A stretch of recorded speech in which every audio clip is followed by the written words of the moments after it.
আমি হলাম অ্যাস্ট্রোলজার রুমি মাহিন্দা। আজকে আপনাদের সঙ্গে আলোচনা করব ছোট্ট করে হচ্ছে একমুখী রুদ্রাক্ষ নিয়ে। আমি অনেককেই বলি একমুখী রুদ্রাক্ষ পড়ার জন্য। কেন পড়বেন, কি কারণ সেটা আপনারা জানবেন না? অবশ্যই জানা এটা আপনাদের দরকার এবং কর্তব্য, আপনাদের এটা দরকারের মধ্যে পড়ে। একমুখী রুদ্রাক্ষ মানে হচ্ছে যার একটা মুখ বা একটা ফেস। রুদ্রাক্ষের প্রতিটি মুখ ভিন্ন শক্তি ও দেবতাদের প্রতীক থাকে। এই একমুখী রুদ্রাক্ষকে সরাসরি মহাদেবের স্বরূপ বলে মনে করা হয়। এই যে একমুখী রুদ্রাক্ষ, এটা হচ্ছে শাস্ত্র বলে ভগবান শিবের চোখের জল থেকে সৃষ্টি হয়েছে এবং এটা নেপালের রুদ্রাক্ষটা সব থেকে বেশি ভালো হয়। এবার আসবো এই রুদ্রাক্ষের মাহাত্ম্য। এটি মোক্ষদাতা রুদ্রাক্ষ নামেও কিন্তু পরিচিত। যে মানুষ এটি ধারণ করে না, তার জীবনে ভগবান শিবের স্বয়ং দেবাদিদেব মহেশ্বরের কৃপা লাভ করে। সংসারের বাধা কোনো থাকলে তা থেকে মুক্তি পায় এবং যদি কোনো শরীর স্বাস্থ্য খারাপ থাকে সেখান থেকে কিন্তু সে বেরিয়ে আসতে পারে। উপকারিতা, এই রুদ্রাক্ষ পড়লে কী উপকার পায়?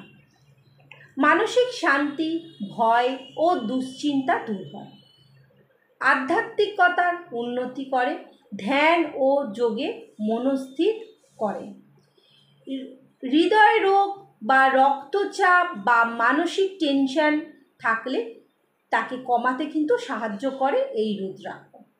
জীবনে সম্মান, প্রতিষ্ঠা, ঈশ্বরের আশীর্বাদ পেতে সাহায্য করে কিন্তু এই রুদ্রাক্ষ।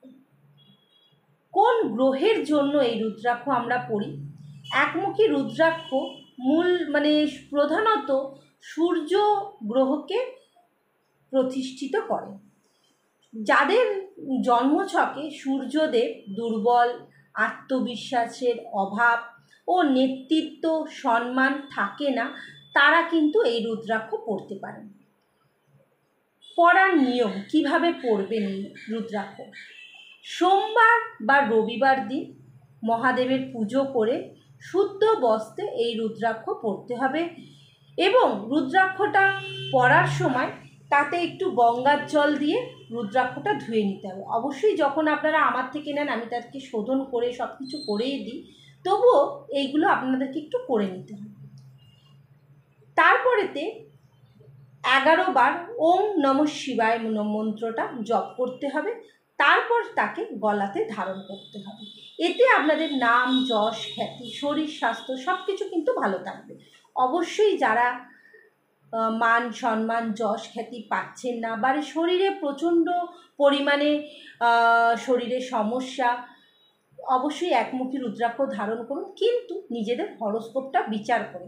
আমি বলেছি বলেই যে একটা একমুখী রুদ্রাক্ষ দোকান থেকে বা কোথা থেকে কিনে পরে নেবেন সেটা কিন্তু না, অবশ্যই হরোস্কোপ দেখেই কিন্তু পড়তে হবে। যাদের মনে হচ্ছে যোগাযোগ করতে, অবশ্যই যোগাযোগ করুন। সবাই ভালো থাকুন, সুস্থ থাকুন, নমস্কার।